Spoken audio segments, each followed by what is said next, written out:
Yani wewe uko pale, shamba lako limefungwa, ukijaribu kupanda mahindi hauvuni chochote. Uko pale, watoto wako wakienda shuleni wakisoma hawaelewi chochote. Unatakana kufanya nini? Tafuta nabii. Unatakana kufanya nini? Utafute nabii. Ama fanya hivi, piga simu. Namba ya simu ni 0745456227. Nasema ya kwamba fanya nini?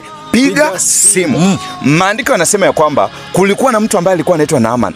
Naaman alikuwa na ugonjwa ya leprosy na alikuwa ametengwa, amekataliwa, watu walikuwa wamemkataa. Lakini sasa maandiko yanasema ya kwamba akakuja kwa mtumishi wa Mungu anaitwa Elisha. Na Elisha akamwambia enda katika mto Yordani na uoge mara ngapi? 7. Na baada ya kuoga mara 7 akafanya nini? Akapona, akarudi akakuwa sawa. Sasa kile kitu ambacho unahitaji kufanya ni kuheshimu sauti ya kinabii. Mimi kama nabii leo nimekuja kwako na nakuambia kwamba kitu ambacho unatakana kufanya, nipigie simu. Nitakupatia kitu kinaitwa prophetic instruction. Na wakati unafuata hiyo prophetic instruction, wewe utakuwa umefanya nini? Umepona. Ninakwambia kwamba piga simu. Piga simu. Unafanya biashara. Hiyo biashara yenye unafanya hauoni faida. Unapitia tu katika shida. Uko kwenye ndoa, unatafuta amani, haupati amani. Unatakana kufanya nini? Piga simu. Harakisha. Hakikisha kwamba unanipigia simu. Ukinipigia simu nitaongea na wewe one on one na niweze kumaliza mambo yako na niweze kukusaidia na mambo yako yarudi yaendelee kukua sawa. Amen. Kuna mtu alikuwa anasema ya kwamba yeye anafanya kazi ya boda, lakini wakati anasimama kwa stage akiitisha wateja, wanakataa. Wanasema ya kwamba tayari yako na mteja kwa pikipiki, lakini hajabeba mtu. Angalia hiyo, sikia hiyo mtu wa Mungu. Lakini sasa nataka nikwambie, huyu mpendwa alichukua nafasi akanipigia simu, nikampatia prophetic instruction. Akaniambia, nabii, ninataka uniambie kitu cha kufanya. Nikamwambia ya kwamba kile kitu ambacho unatakana kufanya, ninataka unipigie simu. Na akanipigia simu, tukafanya ibada na yeye mmoja kwa moja. Na hiyo wakati hata nilikuwa na overseer tukiwa kanisani. Unakumbuka overseer? Nakumbuka vizuri sana. Huyu kijana ambaye alikuwa katika mji wa Kakamega. Kijana wakati anaingia stage kubeba watu, namwambia na wewe yule ambaye umebeba, na ile hali hana mtu ambaye amebeba. Kwa hivyo mtu wa Mungu ama msikilizaji ama mtazamaji ambao unatuona sasa hivi, ni kwamba lazima uchukue hatua ya imani. Na hatua ya imani ndiyo hatua peke yake ya kipekee ambayo itakuokoa wewe, kuokoa jamii yako, kuokoa watu wako, kuokoa watoto wako. Piga simu msikilizaji na mtazamaji na mtu wa Mungu ambao unatupata popote pale ulipo, ili ukaweze kuokoa jamii yako. Nambari ya simu ni 0745456227. Narudia tena, 0745456227. Yani unapanda mahindi, lakini mahindi inafika tu kwa magoti na inatoa punji. Na ni ya 1 acre fan. Na ni ya 1 acre fan. Ni ya Apollo. Yani umemwaga mbolea, umetumia kila kitu, lakini ikifika kwa magoti inafanya nini? Inatoa punje. Yani shamba lako limerogwa. Kama huyu mtu wa pikipiki mwenye nimekuwa nawaambia mtazamaji. Yani huyu mtu, angalia, wakati anakuwa kwa stage alikuwa amesukumiwa majini. Majini imekaa kwa hiyo pikipiki. Sasa customer akitaka kukuja, hiyo majini inasema hapana, hapa tuko. Yani unafungua duka kuanzia asubuhi mpaka jioni. Kitu yenye unapata kwa mfuko wako yenye umeuza kuanzia asubuhi mpaka jioni umeuza 85 bob.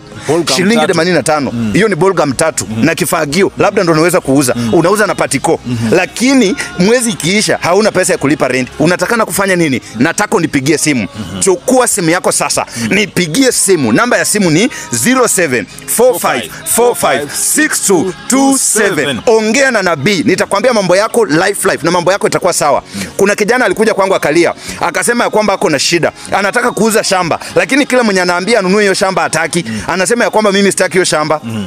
Akakuja. Wakati alikuja nikaongea na yeye, na Bwana akanielekeza, akaniambia kwamba hiyo shamba imefungwa, ya kwamba isiuzwe, na ilikuwa imefungwa na jirani yake. Na unajua kijana alifanya nini? Nikamwambia nataka kufanya na ibada. Nikafanya na ibada kupitia njia ya simu. Huyo kijana aliweza kufanikiwa, akauza hiyo shamba na mambo yake ikafunguka, ikaenda ikakuwa sawa. Mahali ambapo alitaka kununua shamba kubwa akaenda akafanya nini? Akanunua. Sasa nataka uchukue nafasi na upige simu. Maana maandiko yanasema ya kwamba wakati Naaman aliweza kuheshimu mtumishi wa Mungu Elisha na akafanya vile alikuwa amemwambia, mambo yake yakafunguka, ngozi yake karudi kukua kama mtoto mdogo. Nataka nikwambie hivi, unafanya kazi, lakini hiyo kazi ikifika mwisho wa mwezi magonjwa ndio yameingia. Ikifika mwisho wa mwezi shida zimeingia. Mara mama yako ameshikwa, mara baba yako ameshikwa, hauna amani. Uko ndani ya ndoa, hauna amani. Unajaribu kutafuta amani, lakini amani yenyewe haupati. Nataka ufanye nini? Nipigie simu, kwa sababu sio kila mtu. Maandiko yanasema ya kwamba kulikuwa na msichana kijakazi alikuwa anaishi kwa Naaman.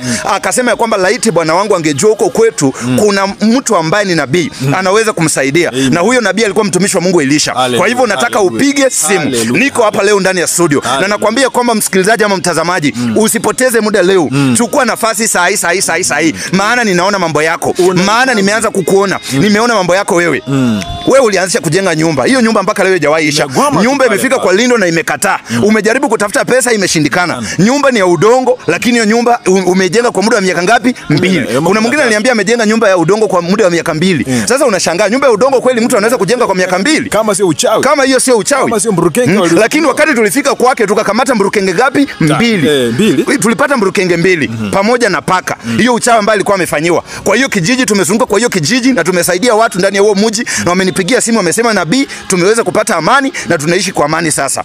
Ninataka kukwambia nini? Piga simu. Nambari ya simu ni 0745456227. Ubarikiwe. Shalom. Amen.